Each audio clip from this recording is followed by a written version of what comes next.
Good morning student, आपका BA BEd third year class में welcome है। तो बच्चे हम कर रहे हैं एडमिनिस्ट्रेटिव चेंजेस, जिसमें हमने गवर्नर जनरलों के प्रशासनिक सुधारों के बारे में पढ़ना है। तो बच्चे हमने कल इसको क्वेश्चन को स्टार्ट किया था, जिसमें हमने पहले दो गवर्नर जनरलों के जो प्रशासनिक अधिकार थे, उनकी एडमिनिस्ट्रेटिव चेंजेस जो उन्होंने बदलाव किए थे उनके बारे में हमने पढ़ा था।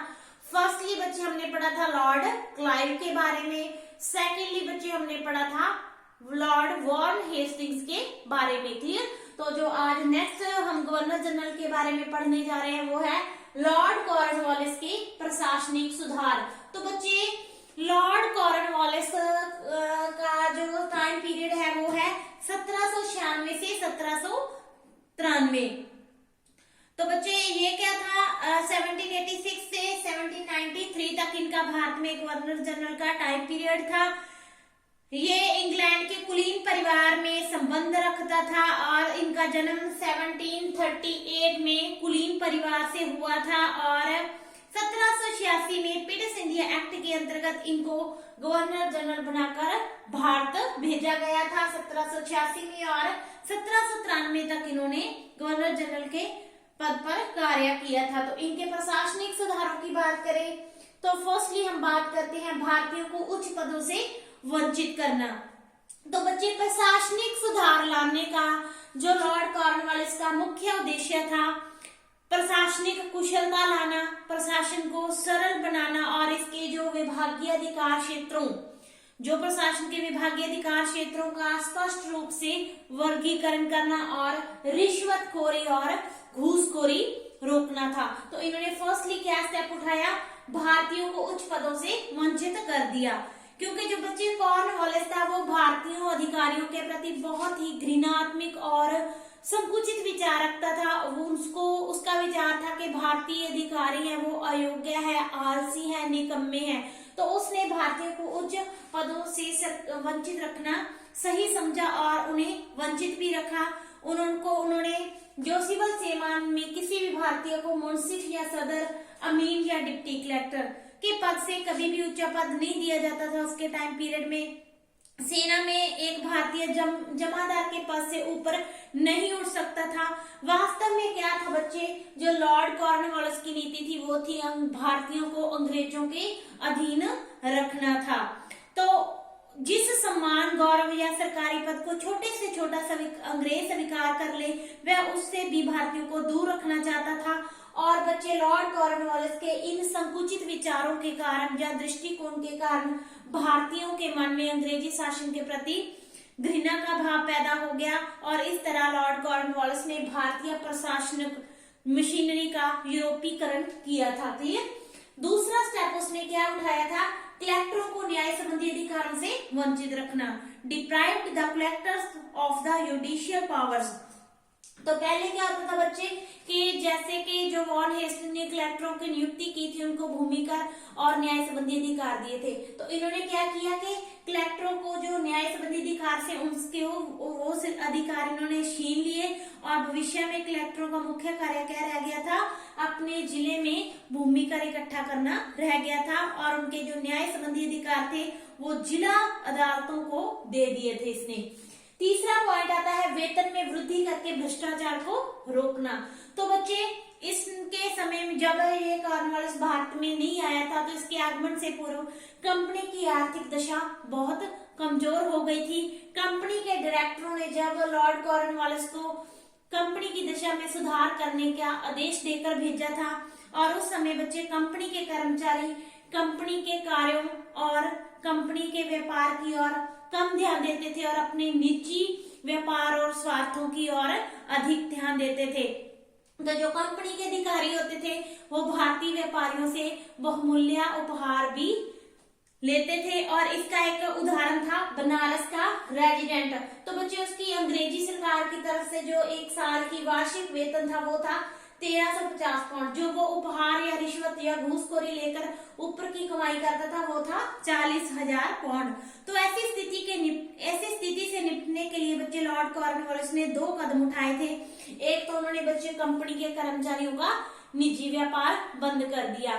दूसरा उसने क्या किया कि कंपनी के कर्मचारियों को आदेश दे दिया कि किसी भी भारतीय अधिकारी या भारतीयों से कोई उपहार नहीं लेंगे। तो इसके उन्होंने इस 2 कदमों को कंपनी को काफी राहत दिलाई और इन दोनों कदमों की सफलता के लिए उसने क्या किया, जितने भी सरकारी अंग्रेज कर्मचारी थे उनकी वेतन उन्होंने बढ़ा दिए थे, उनके वेतन में वृद्धि कर दी थी। और उसकी इस कार्रवाई से जहां एक और सरकारी भ्रष्टाचार और रिश्वतखोरी पर रोक लगी थी और दूसरी ओर बच्चे कंपनी की आर्थिक स्थिति में भी काफी सुधार आया था।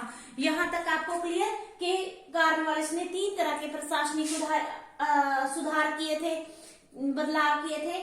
भारतीयों को उच्च पदों से वंचित कर दिया था, कलेक्टरों के न्याय संबंधी अधिकार छीन लिए थे और कंपनी के अधिकारियों में वेतन में वृद्धि करके उसने भ्रष्टाचार को रोकने का प्रयास भी किया था और काफी हद तक वो इस प्रयास में सफल भी हुआ था। यहाँ तक आपको क्लियर। नेक्स्ट बच्चे हम करते हैं लॉर्ड विलियम बेंटिक के बारे में। तो बच्चे इनका जो टाइम पीरियड था वो था 1828 से लेकर 1835 तक। कितना था? 1828 से 1833 तक। तो बच्चे इनका जो लॉर्ड विलियम का शासनकाल था वो शांति, सुधार और आर्थिक बचत का काल कहा जा सकता है।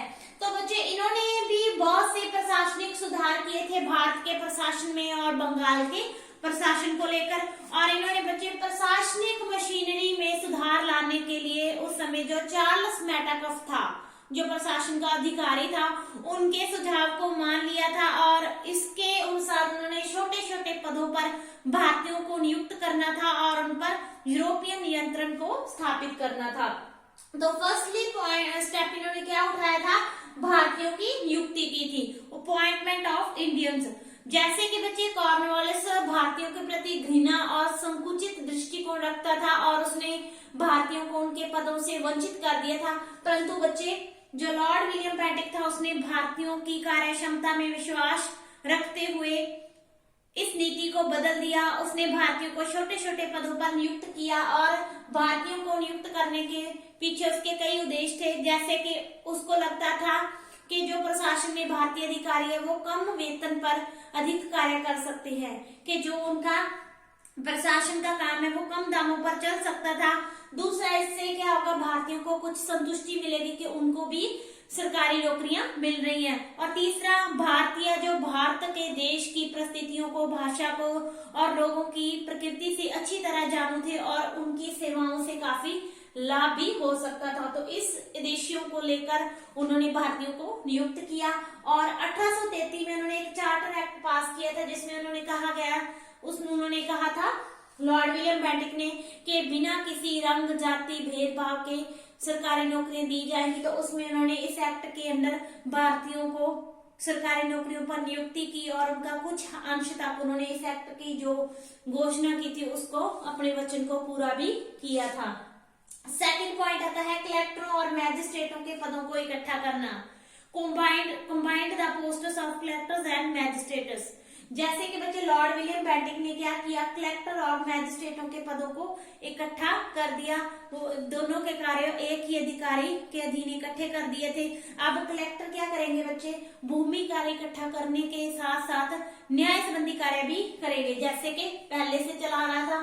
तो जो लॉर्ड कॉर्नवालिस था इन्होंने इनके कार्य अलग अलग कर दिए थे, परंतु जो लॉर्ड विलियम बेंटिक था उसने फिर से जो था कलेक्टर और मैजिस्ट्रेटों के पदों को इकट्ठा कर दिया था और ऐसा करने से काफी बचत भी हुई थी।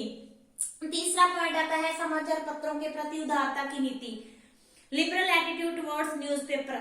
तो बच्चे इन्होंने समाचार पत्रों के प्रति भी काफी उदारता की नीति अपनाई थी। उसने समाचार पत्रों पर कोई भी कठोर प्रतिबंधों को लागू नहीं किया था। तो ये थे लॉर्ड विलियम बेंटिक के प्रशासनिक सुधार। यहाँ तक आपको क्लियर।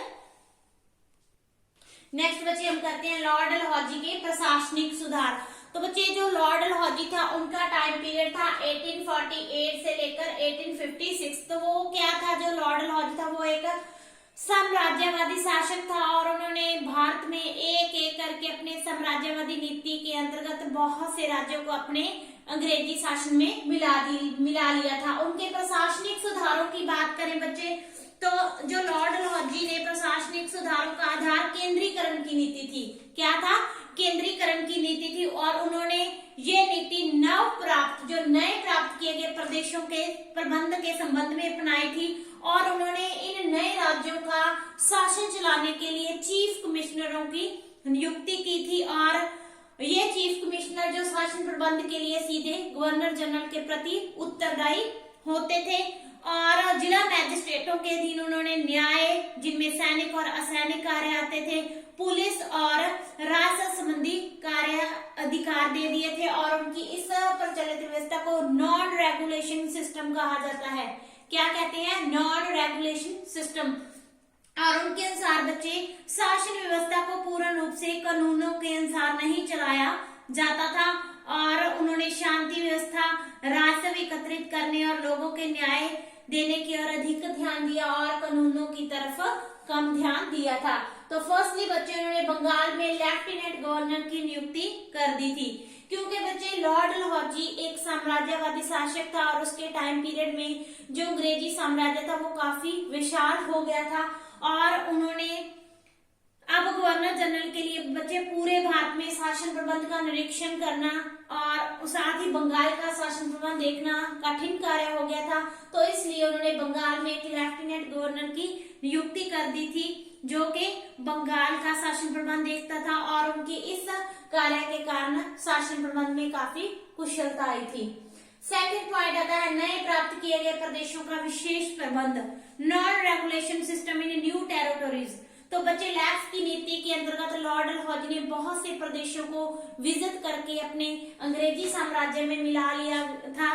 तो इसके कारण उन्होंने जैसे कि एग्जांपल ले सकते हैं कि 1849 में उन्होंने पंजाब को मिला लिया था, 1856 में अवध को मिला लिया था। तो ऐसे बहुत से प्रदेशों को उन्होंने विजिट कर लिया था और इन प्रदेशों का शासन प्रबंध चलाने के लिए उन्होंने प्रशासनिक व्यवस्था अपनाई थी। इन प्रदेशों में उन्होंने प्रशासनिक बोर्ड बनाए थे जिनका मतलब निरीक्षण कौन करते थे? अंग्रेजी अधिकारी करते थे और इन प्रदेशों में उन्होंने जो प्रशासनिक व्यवस्था की थी उसको नॉन रेगुलेशन सिस्टम कहा जाता है और इस व्यवस्था के अनुसार बच्चे इन सभी विजिट किए गए प्रदेशों को केंद्रीय सरकार की ओर देख रेख में रखा गया था और इन प्रदेशों में कमिश्नर और चीफ कमिश्नर नियुक्त किए गए थे। तीसरा आता है प्रांतों की प्रशासन संबंधी रिपोर्ट। तो बच्चे उन्होंने जो लॉर्ड डलहौजी ने प्रांतीय सरकारों को सचेत रखने के लिए उनको आदेश दिया था कि वो अपने प्रशासन संबंधी वार्षिक रिपोर्ट अंग्रेजी सरकार को भेजे और इस रिपोर्ट में जो प्रांतीय सरकारों ने भेजनी होती थी उसमें उन्होंने एक साल भर में या एक वर्ष में लोगों के हित में किए गए कार्यों का वर्णन करना होता था। तीसरा नेक्स्ट आता है शिमला को गर्मियों की राजधानी बनाना, Shimla as the summer capital. तो लॉर्ड डलहौजी के शासनकाल में बचे पंजाब पर अधिकार करने के बाद जो अंग्रेजी साम्राज्य की सीमाएं थी वो उत्तर पश्चिम में दूर अफगानिस्तान को छूने लगी थी। तो इतने बड़े विशाल और विस्तृत प्रदेशों पर नियंत्रित करने के लिए उन्होंने शिमला को अपनी गर्मियों की राजधानी भी बना लिया था जहाँ पर वो प्रशासन संबंधी कार्य देखते थे। नेक्स्ट आता है उच्च सरकारी नौकरियों के लिए मुकाबले की परीक्षा। तो बच्चे उन्होंने 1853 में एक एक्ट पास किया था। कब? 1853 में 1853 में एक एक्ट पास किया था जिसमें उन्होंने कहा था कि उच्च सरकारी नौकरियों जो दी जाएंगी वो मुकाबले की परीक्षाओं के आधार पर दी जाएंगी कि पहले क्या होगा? मुकाबला होगा, मतलब कि एग्जाम होंगे। तो इस तरह उन्होंने जो नौकरियों का आधार सिफारिश की बजाय योग्यता को रख दिया था, योग्यता को प्राथमिकता दी जाने लगी। परंतु बच्चे जो उच्च नौकरियों की परीक्षाएं होती थी उनकी शर्तें इतनी कठोर थी कि भारतीयों के लिए इन शर्तों को पूरा करना कठिन होता था। ये परीक्षाएं लंदन में होती थी और दूसरा 21 वर्ष से अधिक आयु वाला उम्मीदवार इन परीक्षाओं में बैठ नहीं सकता था। तो इन परीक्षाओं से जो भारतीय अधिकारी थे या भारतीय विद्यार्थी थे उनको कोई खास लाभ नहीं हुआ था। क्लियर? तो ये थे लॉर्ड डलहौजी के प्रशासनिक सुधार। तो ये क्वेश्चन आपका कंप्लीट हुआ। इसमें आपने करना है फर्स्टली लॉर्ड क्लाइव के सुधार, सेकेंडली वॉन हेस्टिंग के सुधार, थर्डली लॉर्ड कॉर्नवालिस के सुधार, फोर्थली लॉर्ड विलियम बेंटिक और फिफ्थ लॉर्ड डलहौजी के। इन 5 गवर्नर जनरलों के प्रशासनिक सुधारों के बारे में हमने इस क्वेश्चन में करना है। Thank you so much.